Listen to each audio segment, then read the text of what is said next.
Hello, hi students, welcome back. Today we are going to learn more about computers. Class 6, lesson number 1. Let us have a look. Topics in this lesson. Introduction, types of computers, microcomputers, mini computers, mainframe computers, supercomputers. Computer language, what kind of language does computer use, like low level language and high level language. Computer capabilities, limitations of computers. These are the topics we are going to be discuss in this lesson. Introduction. Today, the development of computers is at its peak and computers are used in large variety of areas of work. We saw the classification of computers as per their generation. However, now we will list the classification of computers as per their usage. Based on the usage, computers are classified into 5 groups. Let us see what are those 5 groups. And this lesson I already taught you in class. This is kind of revision, and those who are joined newly, that will be benefit for those new students. Types of computers: microcomputers, mini computers, mainframe computers, and supercomputers. What are all these computers where we are using these computers? Let us have a look. Types of computers. In this, first we are going to discuss about what are microcomputers.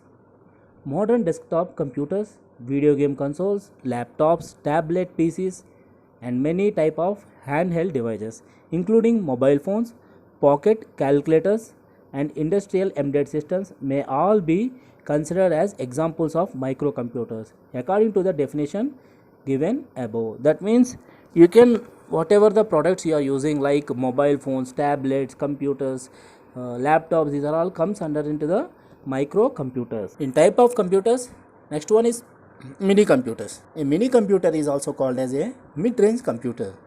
Mini computers are mainly used multi-users systems where more than one user can work simultaneously.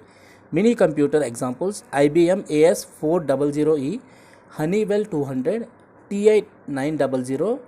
Mini computer can support multi-users at a time. You can say that mini computer is called multi-processing system. That means at a time we can do more work within a time. That means, see here, mini computers also called as mid-range systems or workstations. They contain one or more microprocessor. Mini computers can be used to handle processor for many users simultaneously. Use different software application development. Examples are IBM computers. These are called examples of mini computers. In types of computers, next one is mainframe computers.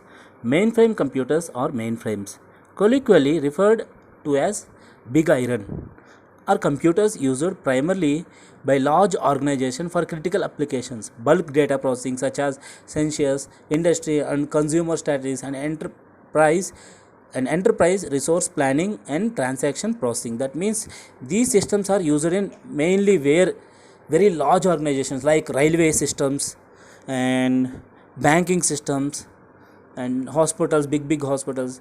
These types of computers are used because they need to handle lot of data, so much data they need to handle. So not ordinary systems will be able to work. So they use mainframe computers. They are very big. And last one is supercomputers. In types of computers, a supercomputer is a computer with a high level of performance as compared to general purpose computer.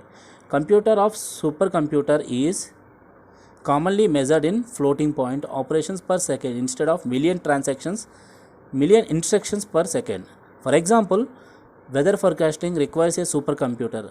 Other uses for supercomputer including animated graphics, fluid dynamic calculations, nuclear energy research, and petroleum exploration. In these organizations or in these places, they are using the supercomputers. They told you the first one is like weather forecasting. To get the weather news or weather reporting, they required supercomputers. Next one is computer language. First one is low level language and next one is high level language.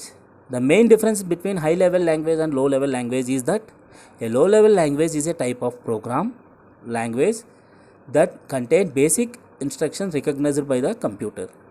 A high level language is a programming language such as C, Fortran, Pascal that enable programmer to write programs that are more or less independent of particular type of computer.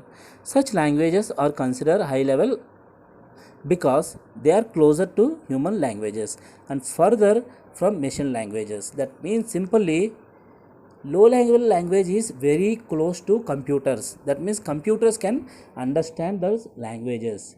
But in the high level language, users means we can also understand those high level languages. For example, C language, Java language, .NET language, these all can be understood by us. But low level language means that binary code 0 1 0 1, these are all, we can't understand that code. Only computer can understand. That is called low level language. Differences between high level and low level languages. High level languages are easy to learn. Low level languages are difficult to learn because all zeros and one it will be there, so it is very difficult to learn.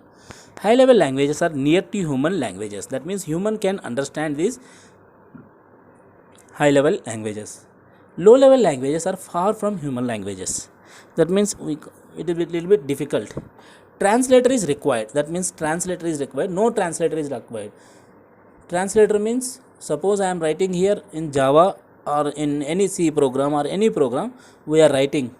Then suppose you are writing how are you. That required translator means notepad is there. Notepad is one kind of translator.